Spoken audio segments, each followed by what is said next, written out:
अब जो हो गया वो हो गया, तुम बीती बातों को टाल नहीं सकते। अनन्या के स्वर में एक बड़ी बहन की कठोर ममता थी। आर्यन के आंसू अनन्या के वस्त्रों को भिगो रहे थे, लेकिन धीरे धीरे उसके शरीर में एक अजीब ऊर्जा दौड़ने लगी। अचानक वो अनन्या की बाहों से अलग हुआ। उसके चेहरे पर एक भयानक दृढ़ संकल्प का भाव था। मैं हमारे परिवार को इस तरह खत्म करने वाले को नहीं छोड़ूंगा, आर्यन ने ऐसी भयानक आवाज में कहा जिसे सुनकर अनन्या भी सिहर गई। उसकी आवाज में अब वो राजकुमार वाली शक्ति वापस आ गई थी। इसके लिए मुझे मेरे प्राणों की आहुति देनी पड़ी तो भी मैं हिचकूंगा नहीं। मैं अपनी आखिरी सांसों तक लड़ता रहूंगा। जैसे जैसे वो बोलता गया, उसकी आवाज और भी शक्तिशाली होती गई। मेरी मासूम सी बहनों का बदला मैं जरूर लूंगा। उसने अपनी आंखों में ऐसे अंगारे लिए कहा जिससे पूरा जंगल हिल गया। अनन्या ने उसका हाथ थामते हुए कहा, जरूर लेना बदला, जरूर लेंगे मेरे भाई, मैं भी तुम्हारे साथ हूं। उसकी आंखों में भी वही आग थी जो आर्यन की आंखों में थी। उनकी आंखों की प्रतिज्ञा ने जैसे पूरे जंगल को रोशन कर दिया था। आर्यन ऐसे ही अनन्या की गोद में रोते रोते बदला लेने के सपने देखते हुए सो गया।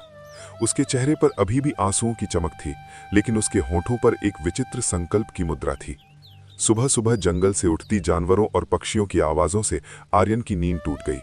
वो आंखें मलते हुए उठा तो उसने देखा कि वो अपनी खटिया पर अकेला था। अनन्या कहीं दिखाई नहीं दे रही थी। वो लंगड़ाते लंगड़ाते कुटिया से बाहर आया। हर कदम पर दर्द की लहर उसके शरीर में दौड़ जाती थी। तभी अनन्या उसके लिए अपने हाथों में एक मरा हुआ खरगोश लिए आती दिखाई दी। उसके बाल बिखरे हुए थे, चेहरे पर मिट्टी के धब्बे थे, लेकिन आंखों में वही दृढ़ता थी। लो, इसको पकाओ और खा जाओ, आर्यन के सामने खरगोश को फेंकते हुए अनन्या बोली। उसकी आवाज में अब राजसी ठाट नहीं, जीवित रहने की कठोर वास्तविकता थी। आर्यन ने हैरानी से कहा, लेकिन दीदी, मुझे कहाँ खाना पकाना आता है?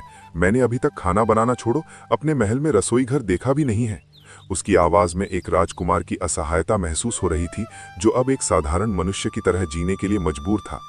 अनन्या ने कठोर स्वर में कहा, देख छोटे, अब तुम हमारे नवगढ़ राज्य के महल में नहीं हो कि तुम्हें दासियां खाना पकाकर खिलाएंगी। अब तुम्हें सब कुछ खुद के हाथों से करना सीखना होगा। उसकी आवाज में अब कोई रियायत नहीं थी। पिछले 1 साल में मैंने भी सब कुछ ऐसे ही सीखा है, शिकार करना, फल चुनना और अपनी और तुम्हारी चोटों के लिए जड़ी बूटी ढूंढकर इलाज करना। लेकिन अनन्या दी, आर्यन ने निराशा से कहा, मैं तो सिर्फ शक्तियों का अभ्यास करता रहा हूं और अभी तो मुझे और जोरों से तैयारी करनी है और कड़ी मेहनत के साथ हमारे दुश्मन को हराना है। उसकी आंखों में फिर से प्रतिशोध की ज्वाला जल उठी। अनन्या ने उसके कंधे पर हाथ रखते हुए गंभीरता से कहा, एक बात सुनो छोटे, तुम्हें मैं बताना ही भूल गई, तुम्हारी शक्तियां 0 लेवल पर आ गई हैं। क्या? आर्यन ने विश्वास न करते हुए अपने शरीर में शक्ति भरने का प्रयास किया, लेकिन उसे केवल थकान और खालीपन का एहसास हुआ। उसका चेहरा पीला पड़ गया, जैसे किसी ने उसकी जिंदगी की रोशनी ही छीन ली हो। हाँ, तुम्हारे सारे लेवल्स खत्म होकर सीधा 0 हो गए हैं, क्योंकि तुम्हारे शरीर में जितनी भी शक्ति थी वो बॉडी रिकवर करने में लग गई। उसकी आवाज में अब दया का भाव था। अब क्या करूं दी? आर्यन ने टूटे हुए स्वर में पूछा। उसकी आंखों में निराशा के बादल छा गए थे। मेरी शक्ति एक 5 साल के बच्चे जितनी होगी। अब मुझे पहले वाले लेवल पर आने के लिए ही 10 साल लगेंगे। उसकी आवाज में अब हताशा और क्रोध का मिश्रण था। क्या होगा मेरा? कैसे ले पाऊंगा मैं हमारे नवगढ़ राज्य का बदला? वो अपने सर पर हाथ रखकर बैठ गया। उसके कंधे हताशा से झुक गए थे। रो मत छोटे, एक नई आशा के साथ अनन्या ने कहा। मैं नवगढ़ राज्य से 2 साल से बाहर रही हूं, तो मुझे एक बात का पता चला है कि अगर हमें जल्दी शक्तिशाली होना है तो हमें एक शक्तिशाली ड्रैगन का साथ चाहिए। उसकी आवाज में एक अद्भुत चमक थी। दोनों मिलकर ट्रेनिंग करते हो तो तुम्हारी लेवल दुगनी हो जाएगी। आर्यन गुस्से में बोल पड़ा। ड्रैगन का नाम मत लो दीदी, उन्होंने ही हमारे राज्य को तबाह किया है, मुझे उन पर भरोसा नहीं है। ड्रैगन ना तो किसी के शत्रु होते हैं न किसी के दोस्त, वो सिर्फ अपने मालिक का आदेश मानते हैं। अनन्या के मुंह से इतना सुनते ही आर्यन को अपने पिता विक्रम की बात याद आ गई। हमारे असली दुश्मन ये ड्रैगन नहीं, इन्हें यहाँ भेजने वाला कोई और है, और उससे बदला लेने के लिए तुम्हें भी ड्रैगन हासिल करना होगा। लेकिन दीदी, मैं ड्रैगन कहाँ से ढूंढ कर लाऊंगा? आर्यन ने आश्चर्य से पूछा। उसकी आंखों में पहली बार आशा की किरण दिखी। यहाँ से करीब 200 मील पर एक पर्वत है, वहां पर सभी प्रकार के ड्रैगन मिलते हैं और वे तुम्हारा तब तक साथ देते हैं जब तक तुम जिंदा हो। अनन्या ने गुरु की तरह बताना शुरू किया कि ड्रैगन के 7 प्रकार होते हैं। पहला, अग्नि ड्रैगन। इस प्रजाति के ड्रैगन आग की शक्ति से युक्त होते हैं और उनके शरीर से आग की बूंदें निकलती हैं। उनकी एक फुंकार से पूरे गांव को राख में बदल सकते हैं। दूसरा, वायु ड्रैगन। इन ड्रैगन्स का शरीर हवा के तत्वों से युक्त होता है और वे उच्चतम स्थानों में भी उड़ सकते हैं। एक बार में हजारों मील की दूरी तय कर सकते हैं और कभी थकते नहीं। उनकी एक फूंक तूफान लाने के लिए काफी है। तीसरा, जल ड्रैगन। इन ड्रैगन्स को जल से जोड़ा जाता है और वे पानी के अंदर भी रह सकते हैं। वे समुद्र की सबसे गहरी खाइयों में भी सांस ले सकते हैं और तूफानी लहरों को भी अपनी पूंछ के एक झटके से शांत कर सकते हैं। चौथा, पृथ्वी ड्रैगन। इनका शरीर पृथ्वी के तत्वों से समृद्ध होता है और वे पृथ्वी के नीचे चल सकते हैं। वे पहाड़ों को खोदकर गुफाएं बना सकते हैं और जमीन में घुसकर अपने शत्रुओं पर हमला कर सकते हैं। इन्हें खजाने की तलाश में इस्तेमाल किया जा सकता है क्योंकि वे धरती के गर्भ में छिपे रत्नों को महसूस कर सकते हैं। पांचवा, संरक्षा ड्रैगन। ये ड्रैगन अपनी शक्तिशाली संरक्षा शक्तियों के लिए प्रसिद्ध हैं और वे अपने आसपास के क्षेत्र को सुरक्षित रखने में सक्षम हैं। उनके चारों ओर एक अदृश्य दीवार होती है जिससे कोई भी हथियार या जादू उन्हें नुकसान नहीं पहुंचा सकता। छठा, रेडिएशन ड्रैगन। इन ड्रैगन्स को अद्भुत रेडिएशन शक्तियों से युक्त किया गया है और वे अपने प्रतिद्वंदी क्षेत्र को अस्त्र शक्ति से नष्ट कर सकते हैं। उनके पंखों से निकलने वाली किरणें एक बड़ी सेना को पल भर में समाप्त कर सकती हैं। इनको वश में करना सबसे कठिन है, लेकिन अगर कोई इन्हें वश में कर ले तो वो किसी भी युद्ध में अजेय हो जाता है। सातवां, सोम ड्रैगन। ये ड्रैगन सोम यानी कि असुरों के अमृत से जोड़े जाते हैं। उनके शरीर से निकलने वाला अमृत घावों को भर सकता है और मरने वाले को भी जीवन दे सकता है।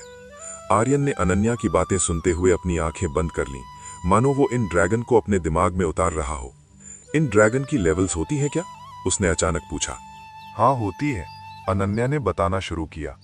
स्वल्प ड्रैगन लेवल 1 से 10। ये नवजात ड्रैगन होते हैं जो छोटे और कमजोर होते हैं, लेकिन इनकी बुद्धि तेज होती है। इनके पंख अभी विकसित हो रहे होते हैं और ये कम ऊंचाई पर ही उड़ सकते हैं। युवा ड्रैगन 11 से 25। इन ड्रैगन्स ने अपनी शक्तियों को और भी विकसित किया है। इनके दांत और पंजे धातु की तरह कठोर हो जाते हैं।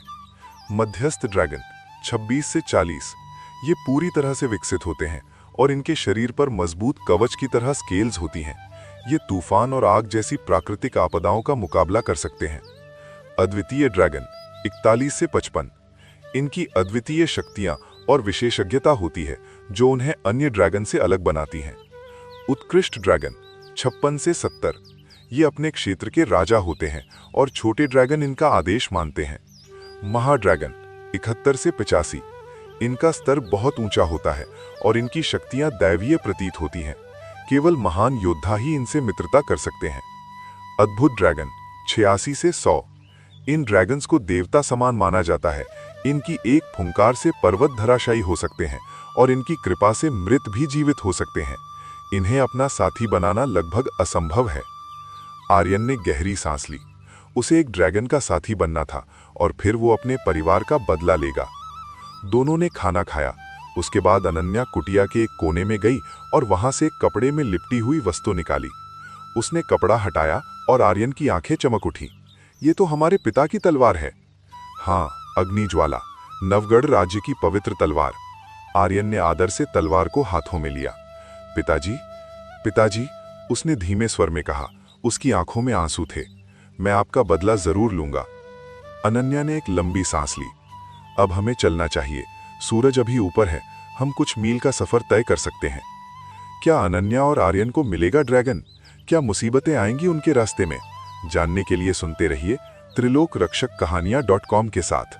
Please like, subscribe channel and press the bell icon.